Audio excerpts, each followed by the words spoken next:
Lawmakers are busy hammering out a deal tonight to pass the National Defense Authorization Act. It includes a proposed amendment to get to the bottom of the curious things our military members say they're seeing in the sky. This is after a report released last summer concluded nearly every recently reported sighting of what's termed unexplained aerial phenomena, or what we used to call UFOs, could not be fully explained. Congress and others are taking an interest. Steve Dunn explains. Oh my gosh. They're all going against the wind. The wind's 120 knots from the west. Look at that thing, dude. The Pentagon says it does not know what that thing is. It's seen in one of 3 officially released Navy videos of unexplained aerial phenomena, or UAP, the government's term for UFO. Whatever you call it, claims of sightings have long carried a stigma. But in 2021, in military, government, and some academic circles, that stigma is fading. There's certainly something being detected on Capitol Hill, where some lawmakers are taking UAP reports seriously. A bipartisan amendment proposed in the National Defense Authorization Act would create a permanent office to collect and investigate data on the phenomenon across the military, intelligence, and civilian communities. It would also require the Pentagon to provide regular reports to Congress and, more importantly, to the public, particularly when it comes to sightings reported by Navy and Air Force pilots. New York Senator Kirsten Gillibrand co-sponsored that amendment with fellow Senate Intelligence Committee member Marco Rubio, among others. She says this is urgent. The Washington Post's Karen Demirjian credits former Senate Majority Leader Harry Reid for sharing his concerns with Capitol Hill colleagues years ago. His effort to fund a different program to study military encounters with the unexplained laid the groundwork for where we are today. Demirjian reported last month U.S. defense officials announced the creation of their own office to catalog and track reports and data from UAP sightings. That happened just a few weeks after the Gillibrand-Rubio proposal landed in the NDAA. We just know that there is this very long acronymed group now that is in the intelligence division of the Pentagon that is going to be looking at this. Exactly what they will do is going to be a subject of probably a lot of scrutiny and a lot of tug of wars between the Pentagon and Capitol Hill. The office is called the Airborne Object Identification and Management Synchronization Group. I don't know where they came up with that name. Critics like Republican Congressman Tim Burchett of Tennessee say the DOD's new office is just a move to keep information and data locked away. It is really designed to help us better coordinate the reporting processes, the actual reports themselves, and the analysis of those reports. Pentagon spokesman John Kirby agrees this is an issue of national security. But he says that means the Pentagon either can't or won't release everything it knows. I can assure you that our intention is to be as transparent about this phenomena as we can. However, that commitment to transparency is exactly what former Defense Department insiders say the Gillibrand-Rubio amendment would provide on an issue that, for more than 70 years, has been shrouded in secrecy at the highest levels and mocked at lower ones. There's also something else that could shift the conversation dramatically. The amendment would require the new UAP investigative office to share the information and data it collects with a select group of scientists and experts outside of the government.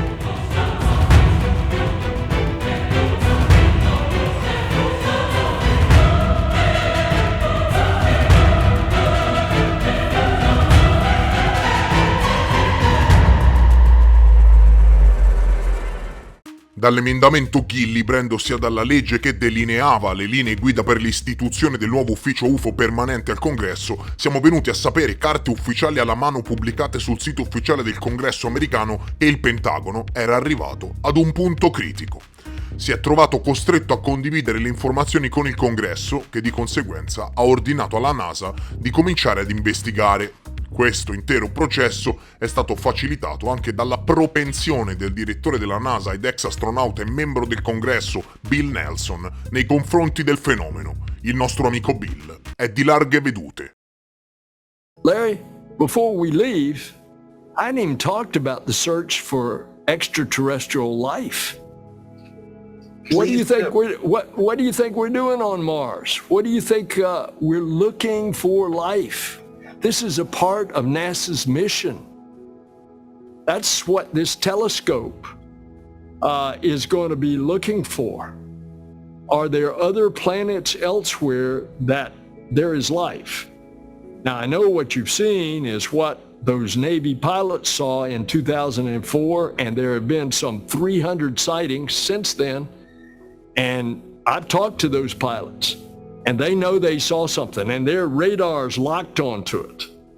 And then all of a sudden it was here on the surface, and then it's there. And they don't know what it is, and we don't know what it is.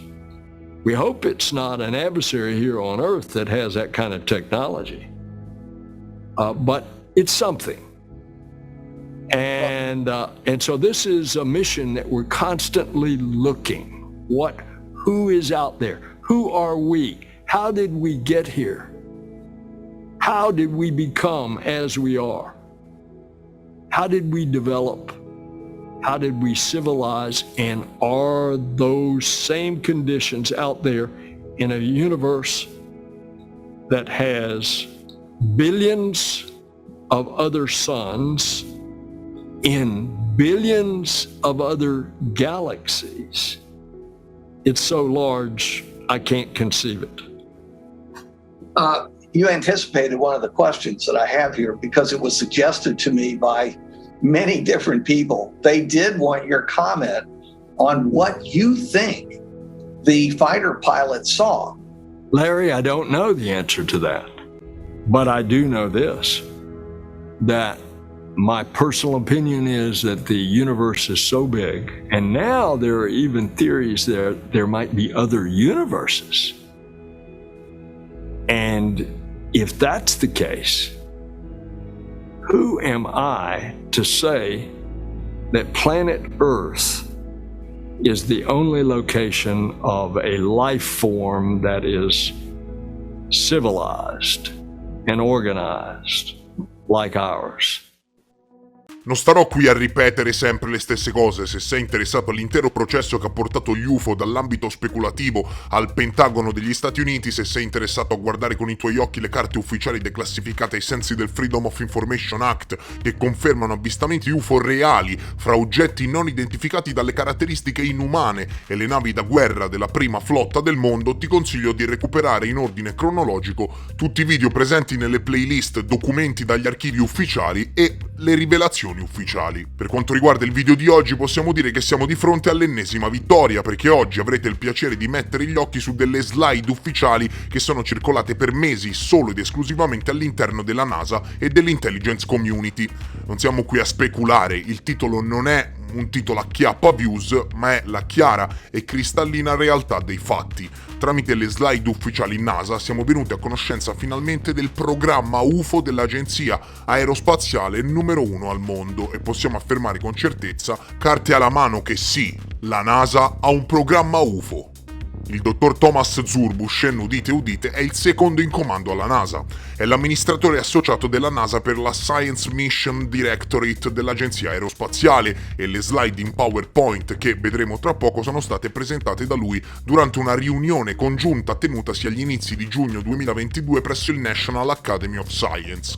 E la sua presentazione, chiamata Aggiornamento e discussione con la direzione della missione scientifica della NASA, oltre alle diapositive sul James Webb Space Telescope, oltre a varie diapositive incentrate ad approfondire determinate tematiche spaziali di interesse per le missioni scientifiche NASA, incredibilmente, e ripeto incredibilmente, come se in effetti fosse tutto strettamente correlato alle tematiche spaziali, il dottor Thomas Zurbuchen ha presentato anche un'intera serie di slide in PowerPoint che parlano di UFO. Ebbene sì, E queste sono le UFO News di giugno 2022, signori. C'è veramente tanto da dire. Thomas Zurbuchen, uno dei più alti dirigenti NASA, ha pubblicato un intero pacchetto di presentazione PowerPoint sugli UFO che ci andremo a leggere. L'organizzazione del National Academy of Science aveva pubblicato le slide repentinamente, poi però, chissà come mai, le aveva cancellate dal suo sito e successivamente, grazie a varie lamentele, la NASA stessa si è trovata costretta a rilasciare le suddette slide che sono finite addirittura su The Black Vault, in un articolo che insomma ne spiega il background per quello che ne possiamo sapere. Perché ovviamente neanche a dirlo, la presentazione della NASA era a porte chiuse e accessibile solo agli scienziati dell'Agenzia Spaziale Governativa. Ecco, accesso al pubblico negato e informazioni tenute nascoste. Si tratta di cose estremamente interessanti sia dal punto di vista scientifico sia dal punto di vista ufologico.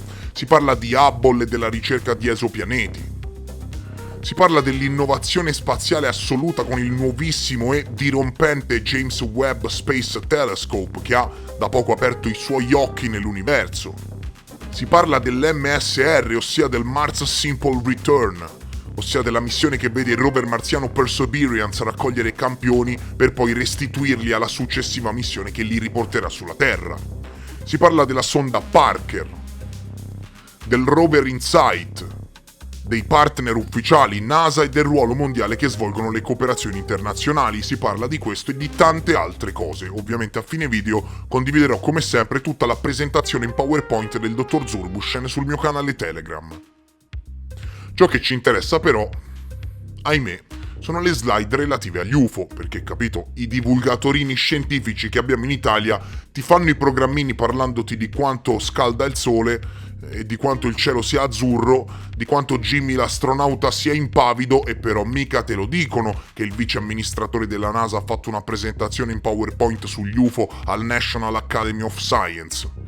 No, perché andrebbe letteralmente contro tutte le fesserie che hanno detto in merito al fenomeno da 3 anni a questa parte. E quindi i telegiornali non ne parlano, nessuno ne parla e l'ottica loro è questa. Speriamo che nessuno se ne accorga. Purtroppo però esistono gli omega click di quartiere che ormai sono delle specie autoctone che si mettono una nottata intera e ti traducono anche la Bibbia. Va bene? Ecco, esempio di ricerca ad alto rischio e ad alto impatto. Già qui si potrebbe chiudere il video. Esempio di ricerca ad alto rischio e ad alto impatto. Fenomeni aerei non identificati. Si parte proprio con il botto. Spazio aereo, sicurezza e UAP. Coerentemente con i principi di apertura, trasparenza e integrità scientifica della NASA, la NASA sta commissionando un team di studio indipendente UAP al fine di esaminare gli UFO da una prospettiva scientifica, concentrandosi su come la NASA possa utilizzare i dati e gli strumenti della scienza per far avanzare la nostra comprensione. Lo spazio aereo è sempre più affollato di veicoli pilotati e autonomi, oltre a palloni aerostatici, eccetera.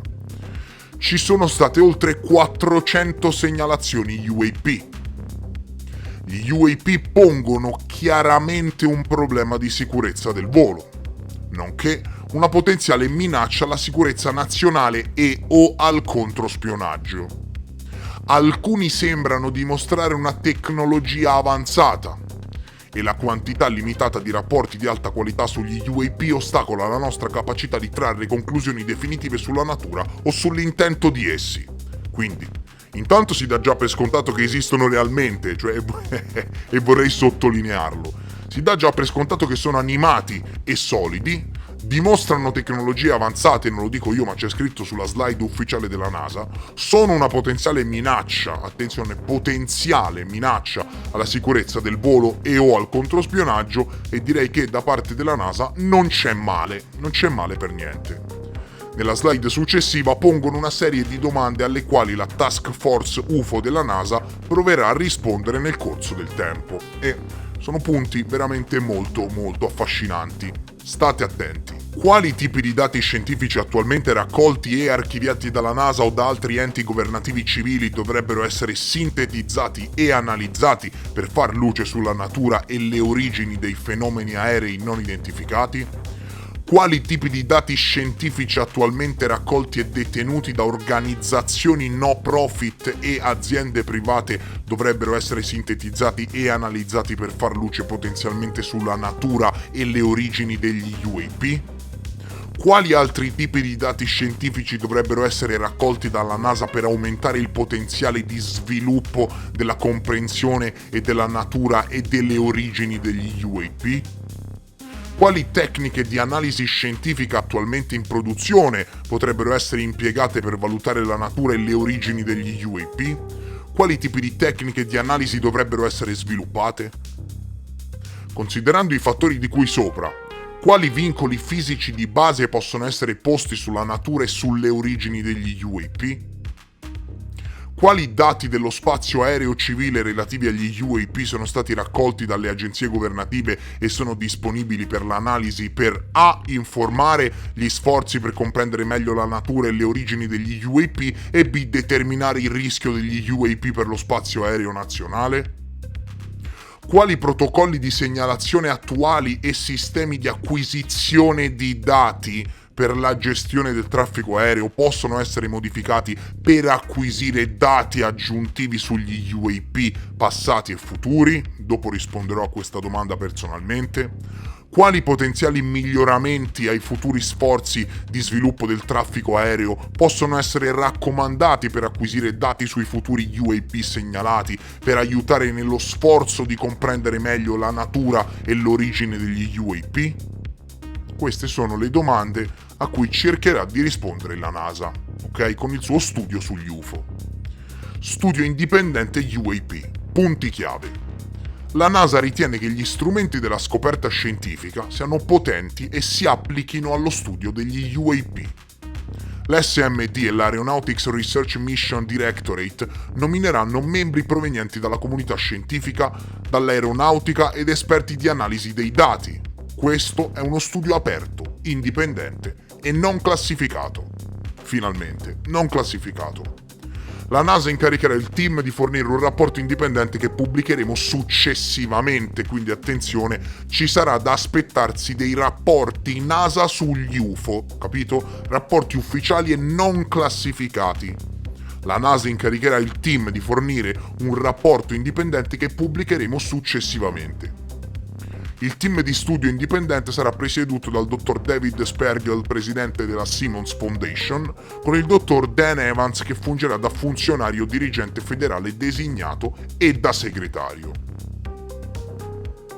I due signori che vedete nella slide sono i boss del programma UFO della NASA, i responsabili federali del programma, cari amici, è chiaro? È chiaro a tutti ormai che si parla di un argomento molto serio, ma molto serio, sia in ambito militare sia in ambito politico, e ci tengo moltissimo che queste poche righe nelle slide arrivino a tutti. Non solo perché provano in modo incontrovertibile che la NASA ha avviato da poco un programma UFO, designando addirittura il personale adeguato, ma inoltre riassumono in poche righe molto del lavoro svolto sul canale e quindi, dopo averci dato una prima lettura tutti insieme, voglio analizzare qualche punto fondamentale. Per esempio, la prima slide riassume molti lavori che ho già riportato sul canale, molte traduzioni che ho già proposto, ossia che gli UAP presentano un problema alla sicurezza del volo. E per quanto riguarda questo punto abbiamo ascoltato la dichiarazione diretta del comandante della Marina David Fravor, che sul suo F-18 Super Hornet riferì che il tic-tac fece per andargli addosso, come se volesse spaventarlo. Sempre la prima slide parla di un probabile problema di spionaggio, e anche qui ci ritorna alla mente la dichiarazione diretta di uno dei piloti che ripresero il tic-tac nel 2004, che ovviamente ho tradotto integralmente e riportato l'audio originale. Chad Underwood, che riferì che il tic-tac anticipò il cap point dei piloti. Chi ha un minimo di esperienza militare sa che cosa significa. Il cap point durante una missione lo conoscono solo il pilota e la torre di controllo e incredibilmente, anche in questo senso, parlando di questo punto della slide, il tic-tac al largo della costa della California nel 2004, nel 2014 e nel 2015 in più occasioni ha anticipato i piloti al loro cap point. Tutto chiaro? Bene, Punto 2. Quali tipi di dati scientifici attualmente raccolti e detenuti da organizzazioni no profit o aziende private dovrebbero essere sintetizzati e analizzati per far luce potenzialmente sulla natura e le origini degli UAP, si chiede la NASA. Dovremmo andare forse a cercare negli archivi delle aziende private militari indizi che ci forniscano indicazioni in merito alla natura degli UFO? Questo si chiede la NASA, chiaro? Perché a detta del governo, no? Sul rapporto di giugno scorso nel preliminary assessment sugli UFO, secondo il governo e l'intelligence della prima superpotenza mondiale, serviranno ulteriori conoscenze scientifiche per comprendere la natura degli UFO e catalogare come si deve gli avvistamenti. E non si tratta di speculazioni, ma semplicemente di unire i puntini carte ufficiali alla mano. La NASA si chiede, visto che addirittura l'intelligence ritiene che servirà un ulteriore avanzamento scientifico al pianeta Terra per comprendere gli UFO, dov'è che dovremmo reperire i dati? Punto 4, anche questo molto interessante da sviluppare. Quali tecniche di analisi scientifica attualmente in produzione potrebbero essere impiegate per valutare la natura e le origini degli UAP? Quali tipi di tecniche di analisi dovrebbero essere sviluppate? Allora, qui diciamo che vi do la mia interpretazione, ok?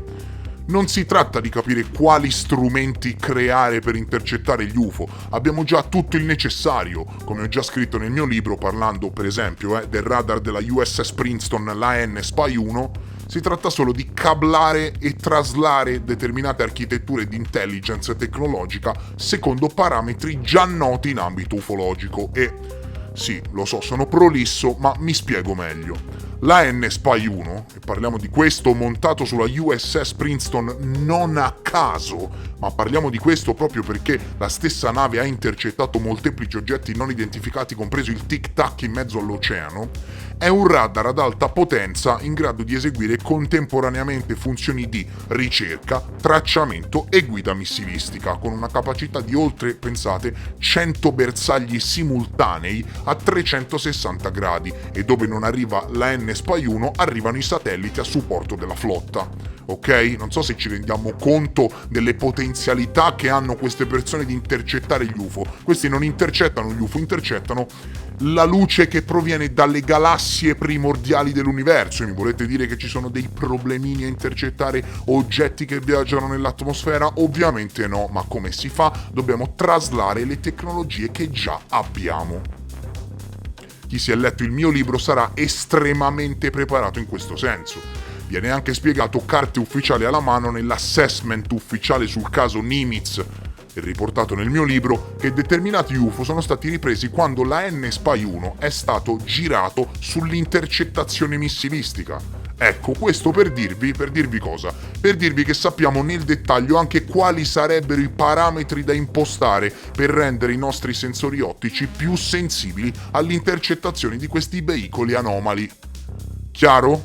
Per approfondimenti ti rimando al libro. Vai su Amazon, lo acquisti, mi supporti e impari qualcosa. La USS Princeton faceva parte del gruppo da battaglia della portaerei Nimitz durante il periodo fra il 10 e il 16 novembre del 2004, mentre completava la disponibilità di addestramento delle navi su misura in preparazione per il loro dispiegamento nel Mar Arabico durante CompTUX, che è un addestramento di livello intermedio per gli elementi del Nimitz Carrier Strike Group. Prima del dispiegamento, la Princeton in diverse occasioni ha rilevato più veicoli aerei anomali AAV che operavano dentro e intorno al luogo mostrato nella figura 1. E qui, da carte ufficiali alla mano, rispondendo alla domanda che si sta facendo la NASA nella slide, è chiaro che non solo, signori, abbiamo già la tecnologia per tracciarli e triangolarli, ma che inoltre sappiamo anche come cablare i sensori per renderli più sensibili all'intercettazione UAP. Quindi, quali tecniche di analisi scientifica attualmente in produzione potrebbero essere impiegate per valutare la natura e le origini degli UAP? È ovvio. Raccimolare dati e rilevamenti ottici militari, renderli di dominio pubblico su una piattaforma open source per mettere a tutti quanti gli scienziati del mondo i dati a disposizione, permettendo a tutti di analizzarli. Questa è la risposta, questo dovrebbe essere il futuro. Punto 6. e anche qui volendo ci sarebbe molto da dire, ma volendo potrei argomentare ogni singolo punto, però ho deciso di prendere quelli più interessanti. Quali dati dello spazio aereo civile relativi agli UAP sono stati raccolti dalle agenzie governative e sono disponibili per l'analisi per A. Informare gli sforzi per comprendere meglio la natura e le origini degli UAP e B. Determinare il rischio degli UAP per lo spazio aereo nazionale? Ebbene, questo è un punto a cui risulta difficile rispondere per un solo motivo: per la segretezza. Ecco, anche il direttore dell'intelligence nazionale Avery Lanes, cioè il direttore dell'intelligence nazionale, all'apice di tutte le agenzie di intelligence negli Stati Uniti, ha riferito pubblicamente alla stampa qualche mese fa che l'eccessiva segretezza in ambito UFO danneggia la sicurezza nazionale. E sai perché? Perché se si tratta di sonde extraterrestri, ma puta caso, ma mettiamo caso che si tratti di sonde extraterrestri in esplorazione che svolazzano in giro, sonde che non sono segnalate dal traffico aereo, sonde di cui i piloti stessi sono all'oscuro, di cui nessuno sa niente, e sonde o velivoli di cui solo pochissimi eletti all'apice del potere al Pentagono conoscono la natura, tutti i riferimenti non sono puramente casuali, si crea un vero e proprio pericolo per i piloti civili e militari. Non solo, ma per il popolo in generale, per l'intelligence e per la diffusione e raccolta stessa delle informazioni. Ignorare una realtà, perché ormai è una realtà. C'è stata qualche settimana fa un'udienza al Congresso dove hanno interrogato il vice direttore dell'intelligence navale in merito agli UFO, ormai è una realtà assoluta. Ignorare una realtà non porta benefici a nessuno e anzi è potenzialmente pericoloso. Con queste slide abbiamo appurato che, nonostante tutto quello che sappiamo, oggigiorno, da giugno per la precisione, anche la NASA, e lo sappiamo per certo alla luce del sole, la NASA ha avviato un programma scientifico, e ripeto, scientifico, per studiare il fenomeno UFO. E mi dispiace, ma che dire, non ce n'è proprio più per nessuno. Le slide di Thomas Zurbuchen verranno condivise complete a fine video sul mio canale Telegram. Se reputi che lavori di divulgazione come questi portino contributi reali e palpabili alla ricerca in questo campo, aiuta la diffusione di questo video con un like, condividi e fai girare le news. Se sei nuovo e ti interessano i temi che affronto, mi raccomando, iscriviti al canale. Noi ci vediamo presto, molto presto, nel prossimo episodio. Adieu!